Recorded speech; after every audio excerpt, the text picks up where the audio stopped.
So what is up, guys? Nick here, helping you to master your technology. Should you buy Apple or Samsung 2018? Now, you're probably wondering, well, you're just saying Apple or Samsung, dude. What phone are you talking about, Nick? Come on, get to the point here. And well, basically, I'm talking about ever since the iPhone 7 series or the Galaxy S7 series, a lot of those things will apply.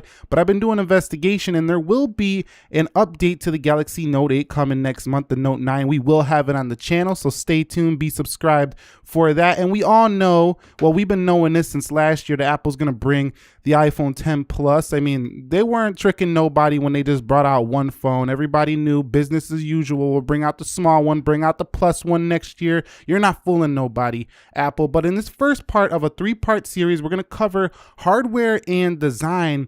And the reason I'm making this video is because, you know, coming up, it's confusing every year. These two companies basically own the US market share. You mean, go to any, very populated location, you're going to see a Samsung phone in one person's hand, you're going to see an Apple phone in another person's hand, and depending on which state of America you're in or, whatever, you're going to see one more than the other due to, certain states have biases towards a certain, company or, type of operating system, iOS and Android here in the US. Okay, so first up with the bodies, let's begin with the 8 Plus. Now, if you want a standard body display, like a 16:9 with your standard, flat rectangular kind of phone like we've had in the past, the 8 Plus is really the only way to go. This thing is going to be on its way out. You're not going to see this no more, except for the prior ones that were already built, and maybe they might bring it to some emerging markets to get you into iOS. But at the same time, the newer designs from Apple going forward are not going to be in the 16:9 standard format. So if you like this style,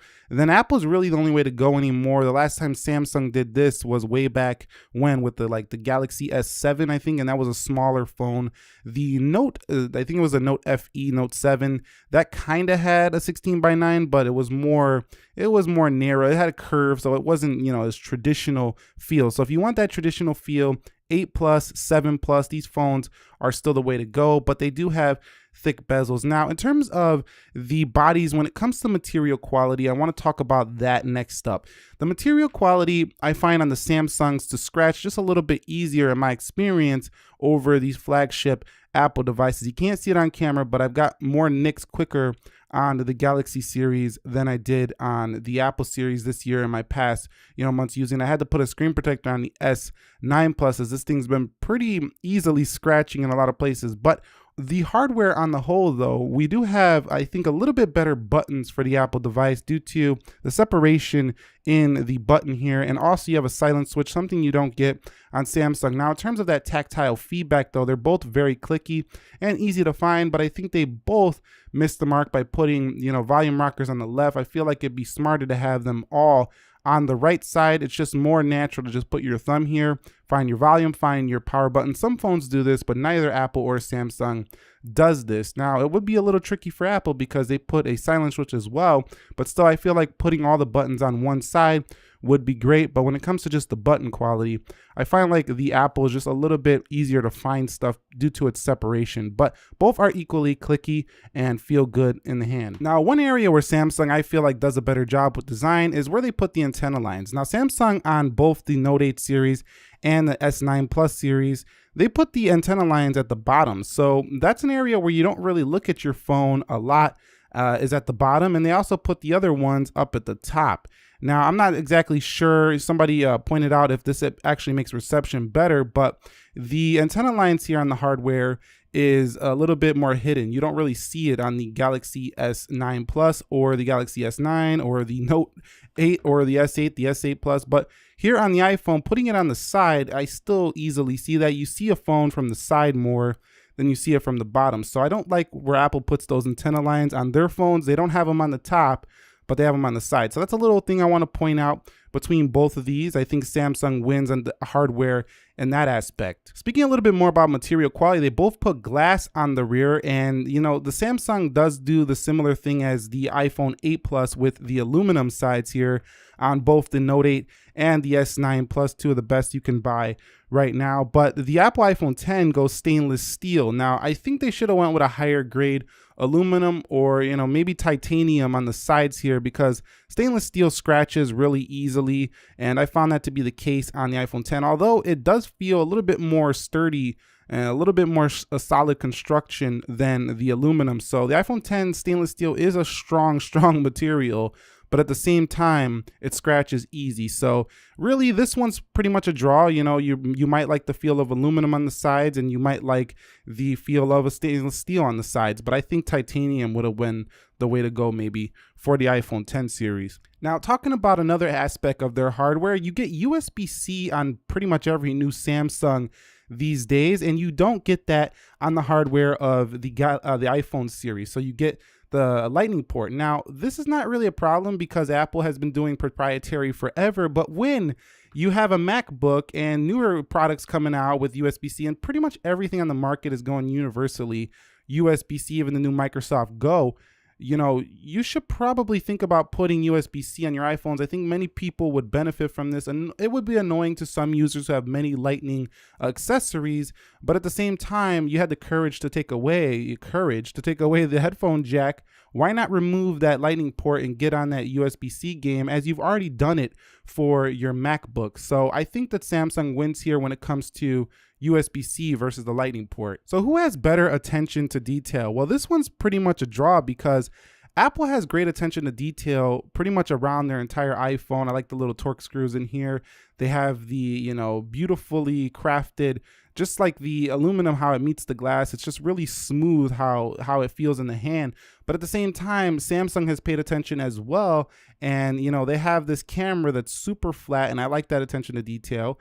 The flash is behind the glass here on the Samsung, same on the 8 Plus.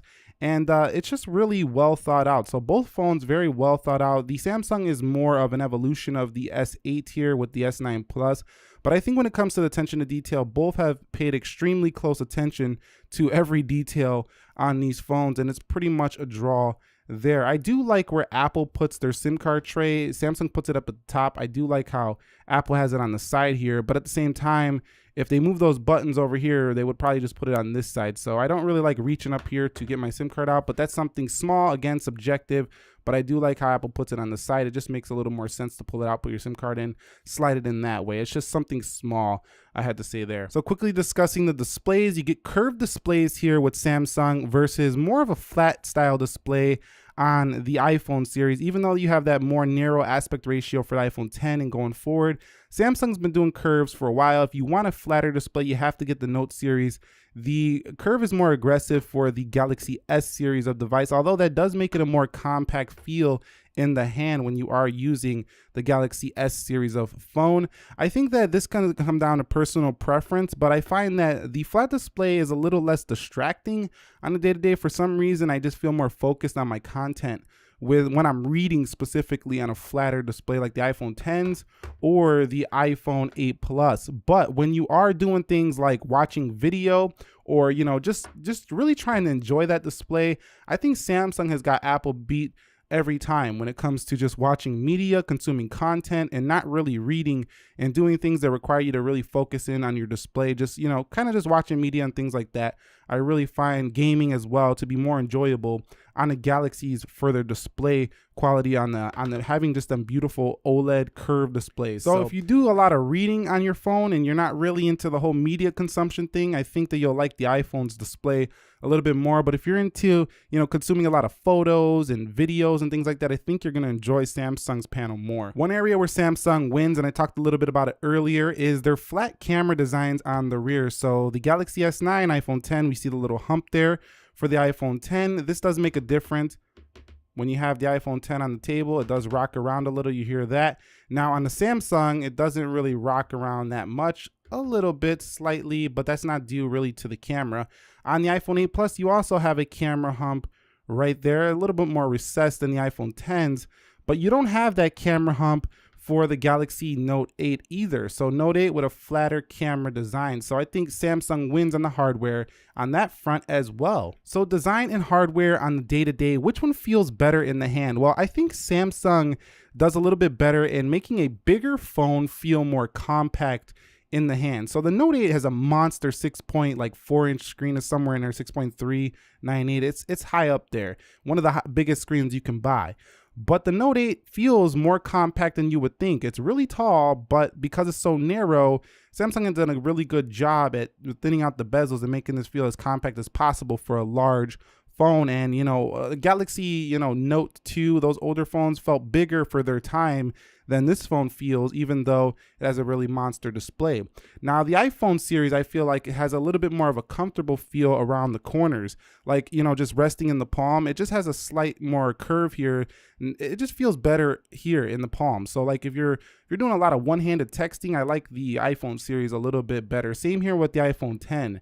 Has a really comfortable fit in the hand, and these curves are they're just ergonomic. So I really like that about the iPhone series, whereas on the Galaxy series, it's a little bit sharper on the edges to me in my experience. So when it comes to feeling the hand every day, I think the everyday phone is a little more comfortable on the iPhone series, but I think that Samsung gives you more for your money when it comes to screen to body ratio, basically. Moving on to their processors and RAM, well, it's basically very simple. Samsung has the better RAM on their phones, and meaning more RAM. Apple has the better actual processor, like the A11 Bionic chip is faster than the Samsung chip. But in the real world, Samsung has really stepped it up, specifically on the Snapdragon 845 S9. This actually feels faster than any Apple phone in the real world when you're just opening up apps on the day-to-day. The Apple might have the more graphically intensive, chip. Specifically, I'm talking about video editing. It renders so much quicker than a Samsung phone. But most people are not doing video rendering on their devices, and if you are, then you want the Apple phone. But Samsung really has stepped it up, and even with the Snapdragon series, that argument about Exynos being better than the Snapdragon, that's old news these days. These phones do not lag on Snapdragon 835 and 845. There is no lag on Note 8 or Samsung S9. So getting an Exynos or a Snapdragon series doesn't really make too much of a difference in this current day and time. And another thing here when we're talking about hardware for part one of the series is weight distribution. Samsung does a better job at this. I feel like Samsung's phones feel lighter than they are for their size. Being so large, they feel pretty light. The iPhone 10 feels pretty weighty in the hand. You feel that, stainless steel. It's a little, chunky little, it's got some weight to a device. Now, a lot of people associate that with premium, so I'm not going to judge you if you like that. But 8 Plus, 202 grams, pretty heavy device. Samsung has got them beat when it comes to weight distribution, distributing that weight across the body. The Samsung phones feel lighter for the size. So we have arrived at the final conclusion of part one of this 3-part series on should you buy Apple or Samsung 2018. We know we got the Note 9 coming. It's going to take the place of the S9 when it comes to probably the best Samsung you could buy. The 8 Plus is out of here, and there's going to be a 10 Plus coming soon. But which one is the better one to buy right now in 2018 when it comes to hardware, at least? Well, it's pretty close. Apple wins in many aspects, like the ability to not scratch as easily. I found these phones don't scratch quite as easily as my S9 Plus has. Samsung wins in weight distribution. The phone is large, but it feels very light for its size. So Samsung has a more comfortable weight distribution, but you might like the more premium, weighty feeling, you might call it premium, on the iPhone series. But again, Apple has the better silence switch where you can just silence your phone right from just a button. So, some people might say buttons are old news. Let's get those buttons out of there. Let's do all screen buttons and on fingerprint, displays like we're going to see next year with the S10.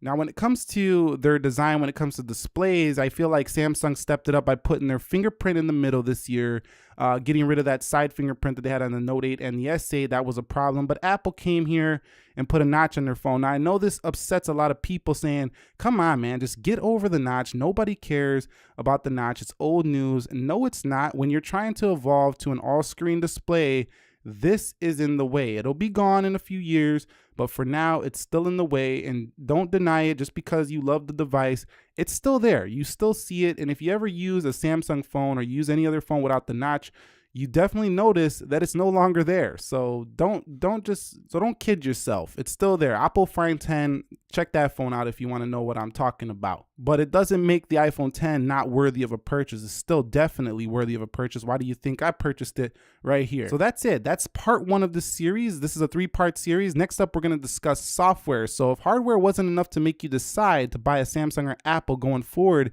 in the year of 2018, they got some new phones coming. It's going to be rather confusing.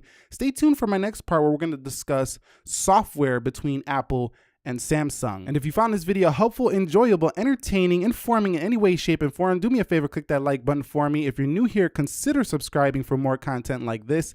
Nick here, helping you to master your technology. Be sure to be well. I will catch you all on part 2. Thank you very much for watching, and peace.